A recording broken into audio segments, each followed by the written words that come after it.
अगला अध्याय भगवान शिव को संतुष्ट करने वाले व्रतों का वर्णन, शिवरात्रि व्रत की विधि एवं महिमा का कथन। तदनंतर ऋषियों के पूछने पर सूत जी ने शिव जी की आराधना के द्वारा उत्तम एवं मनोवांछित फल प्राप्त करने वाले बहुत से महान स्त्री पुरुषों के नाम बताए।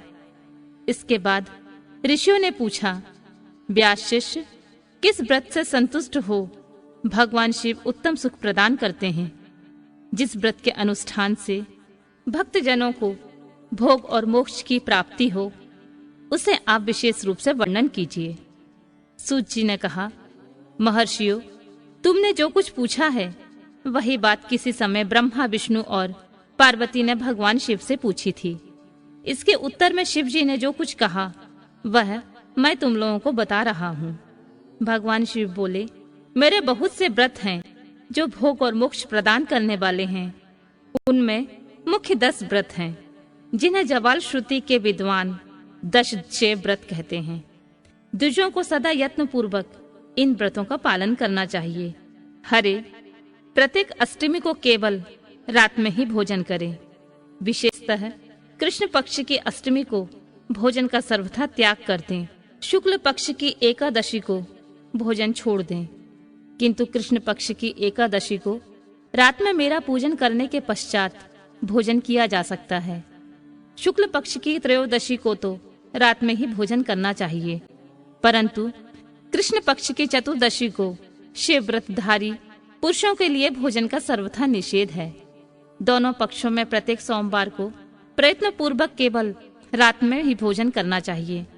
शिव के व्रत में तत्पर रहने वाले लोगों के लिए यह अनिवार्य नियम है। इन सभी व्रतों में व्रत की पूर्ति के लिए अपनी शक्ति के अनुसार शिव भक्त ब्राह्मणों को भोजन कराना चाहिए। द्विजों को इन सब व्रतों का नियम पूर्वक पालन करना चाहिए।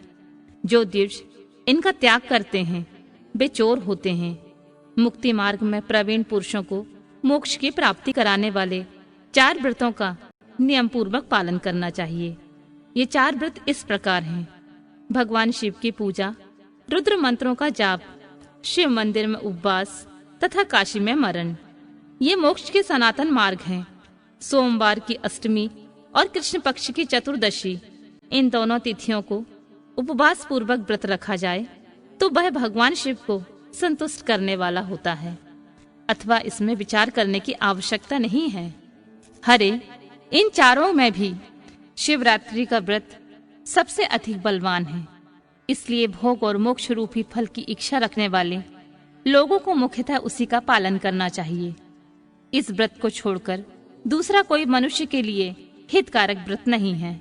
यह व्रत सबके लिए धर्म का उत्तम साधन है। निष्काम अथवा सकाम भाव रखने वाले सभी मनुष्यों, वर्णों, आश्रमों, स्त्रियों, बालकों, दासों, दासियों तथा देवताओं आदि सभी देहधारियों के लिए यह श्रेष्ठ व्रत हितकारक बताया गया है। माघ मास के कृष्ण पक्ष में शिवरात्रि तिथि का विशेष महत्व बताया गया है। जिस दिन आधी रात के समय तक वह तिथि विद्यमान हो, उस दिन उस व्रत के लिए ग्रहण करना चाहिए। शिवरात्रि करोड़ों हत्याओं का पाप का नाश करने वाली है। केशव, उस दिन सवेरे से लेकर जो कार्य करना आवश्यक है उसे प्रसन्नता पूर्वक मैं तुम्हें बता रहा हूँ। ध्यान देकर सुनो। बुद्धिमान पुरुष सवेरे उठकर बड़े आनंद के साथ स्नान आदि नित्य कर्म करे, आलस्य को न आने दे। फिर शिवालय में जाकर शिवलिंग का विधिवत पूजन करके मुझ शिव को नमस्कार करने के पश्चात उत्तम रीति से संकल्प करें। देवादिदेव महादेव नीलकंठ, आपको नमस्कार है देव। मैं आपके शिवरात्रि व्रत का अनुष्ठान करना चाहता हूँ। देवेश्वर, आपके प्रभाव से यह व्रत किए बिना किसी विघ्न बाधा को पूर्ण हो, यह काम आदि शत्रु मुझे पीड़ा न दें। ऐसा संकल्प करके पूजन सामग्री का संग्रह करें और उत्तम स्थान में जो शास्त्र प्रसिद्ध शिवलिंग हो उसके पास रात में जाकर स्वयं उत्तम विधि विधान का संपादन करें। फिर शिव के दक्षिण या पश्चिम भाग में सुंदर स्थान पर उसके निकट ही पूजा के लिए संचित सामग्री को रखें। तदनंतर श्रेष्ठ पुरुष फिर वहां स्नान करे। स्नान के बाद सुंदर वस्त्र और उपवस्त्र धारण करके 3 बार आचमन करने के पश्चात पूजन आरंभ करें। जिस मंत्र के लिए जो द्रव्य नियत हो उस मंत्र को पढ़कर उसी द्रव्य के द्वारा पूजा करनी चाहिए। बिना मंत्र के महादेव की पूजा नहीं करनी चाहिए। गीत, वाद्य, नृत्य आदि के साथ भक्ति भाव से संपन्न हो रात्रि के प्रथम पहर में पूजन करके विद्वान पुरुष मंत्र का जाप करें। यदि मंत्रज्ञ पुरुष उस समय श्रेष्ठ पार्थिव लिंग का निर्माण करें तो नित्य कर्म करने के पश्चात पार्थिव लिंग का ही पूजन करें।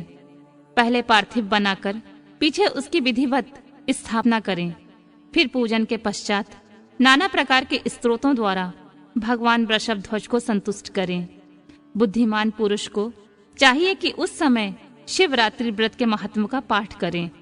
श्रेष्ठ भक्त अपने व्रत की पूर्ति के लिए उस महात्म को श्रद्धा पूर्वक सुने। रात्रि के 4 पहरों में 4 पार्थिव लिंगों का निर्माण करके आवाहन से लेकर विसर्जन तक क्रमशः उनकी पूजा करें और बड़े उत्सव के साथ प्रसन्नता पूर्वक जागरण करें। प्रातःकाल स्नान करके पुनः वहां पार्थिव शिव की स्थापना और पूजन करें।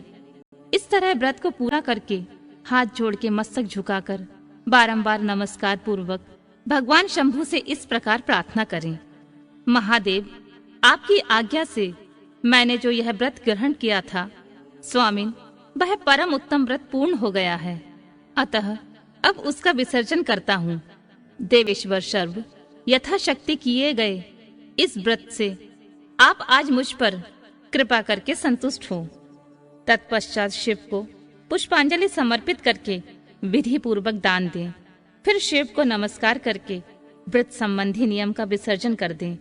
अपनी शक्ति के अनुसार शिव भक्त ब्राह्मणों, विशेषतः सन्यासियों को भोजन कराकर पूर्णतः संतुष्ट करके स्वयं ही भोजन करें। हरे, शिवरात्रि को प्रत्येक पहर में श्रेष्ठ शिव भक्तों को जिस प्रकार विशेष पूजा करनी चाहिए मैं उसे बताता हूँ। सुनो।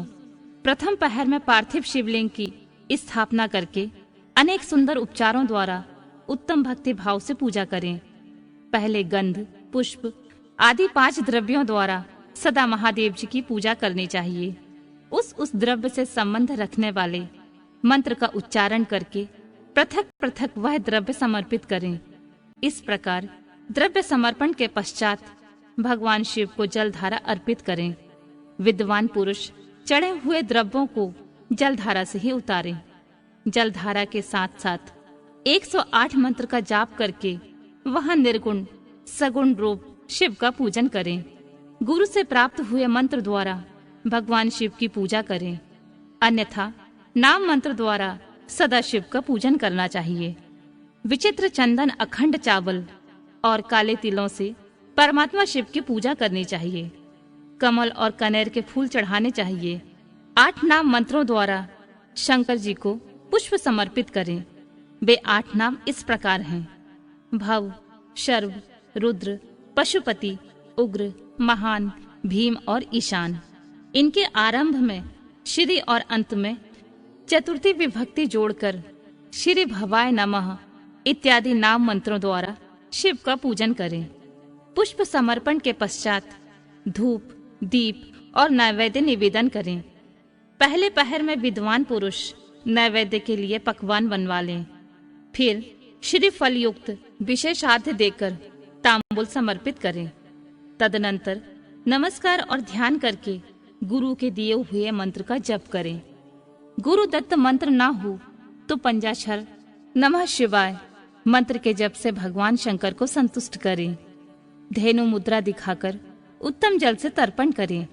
पश्चात अपनी शक्ति के अनुसार 5 ब्राह्मणों को भोजन कराने का संकल्प करें।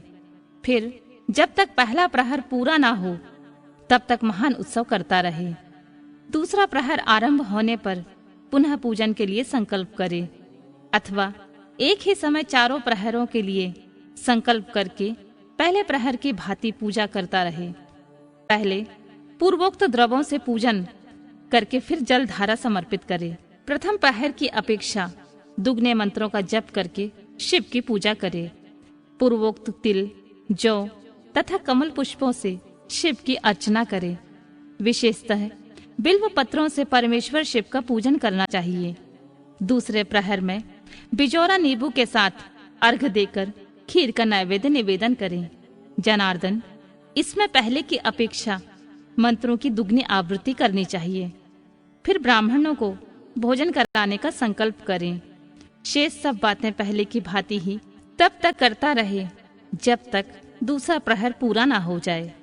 तीसरा प्रहर के आने पर पूजन तो पहले के ही समान करें, किंतु जौ के स्थान पर गेहूं का उपयोग करें और आग के फूल चढ़ाएं। उसके बाद नाना प्रकार के धूप एवं दीप देकर पुए का नैवेद्य भोग लगाएं। उसके साथ भांति भांति के शाक भी अर्पित करें। इस प्रकार पूजन करके कपूर से आरती उतारें। अनार के फल के साथ अर्घ देकर और दूसरे प्रहर की अपेक्षा दुगना मंत्र जप करें। तदनंतर दक्षिणा सहित ब्राह्मण भोजन का संकल्प करें और तीसरे प्रहर के पूरा होने तक पूर्ववत उत्सव करता रहे। चौथा प्रहर आने पर तीसरे प्रहर की पूजा का विसर्जन कर दें। पुनः आवाहन आदि करके विधिवत पूजा करें। उड़द, कंगनी, मूंग, सप्तधान्य, शंखी पुष्प तथा बिल्व पत्रों से परमेश्वर शंकर का पूजन करें। उस प्रहर में भांति भांति की मिठाइयों का नैवेद्य लगाएं अथवा उड़द के बड़े आदि बनाकर उनके द्वारा सदा शिव को संतुष्ट करें। केले के फल के साथ अथवा अन्य विविध फलों के साथ शिव को अर्घ दें। तीसरे प्रहर की अपेक्षा दूना मंत्र जप करें और यथाशक्ति ब्राह्मण भोजन का संकल्प करें।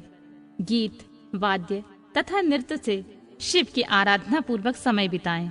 भक्तजनों को तब तक महान उत्सव करते रहना चाहिए जब तक अरुणोदय न हो जाए। अरुणोदय होने पर पुनः स्नान करके भांति भांति के पूजनोपचारों द्वारा, उपहारों द्वारा शिव की अर्चना करें।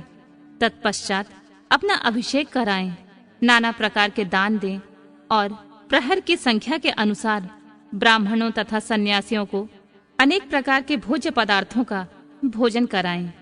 फिर शंकर जी को नमस्कार करके पुष्पांजलि दें और बुद्धिमान पुरुष उत्तम स्तुति करके निम्नलिखित मंत्रों से प्रार्थना करें। सुखदायक कृपा निधान शिव, मैं आपका हूँ। मेरे प्राण आप में ही लगे हैं और मेरा चित्त सदा आपका ही चिंतन करता है। यह जानकर आप जैसा उचित समझें वैसा करें।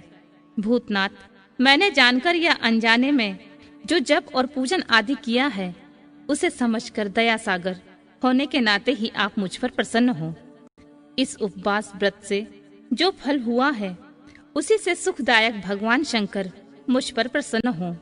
महादेव, मेरे कुल में सदा आपका भजन होता रहे। जहाँ के आप इष्ट देवता ना हो उस कुल में मेरा कभी जन्म ना हो। इस प्रकार प्रार्थना करने के पश्चात भगवान शिव को पुष्पांजलि अर्पित करके ब्राह्मणों से तिलक और आशीर्वाद ग्रहण करें।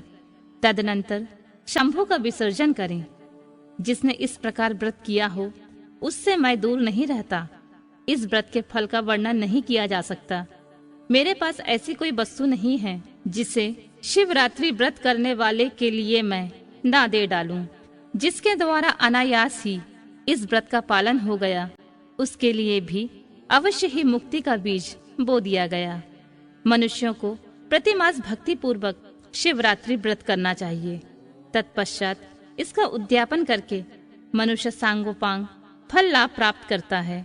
इस व्रत का पालन करने से मैं शिव निश्चय ही उपासक के समस्त दुखों का नाश कर देता हूँ और उसे भोग मोक्ष आदि संपूर्ण मनोवांछित फल प्रदान करता हूँ।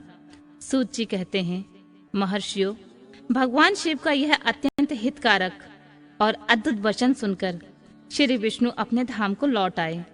उसके बाद इस उत्तम व्रत का अपना हित चाहने वाले लोगों में प्रचार हुआ। किसी समय केशव ने नारद जी से भोग और मोक्ष देने वाले इस दिव्य शिवरात्रि व्रत का वर्णन किया था।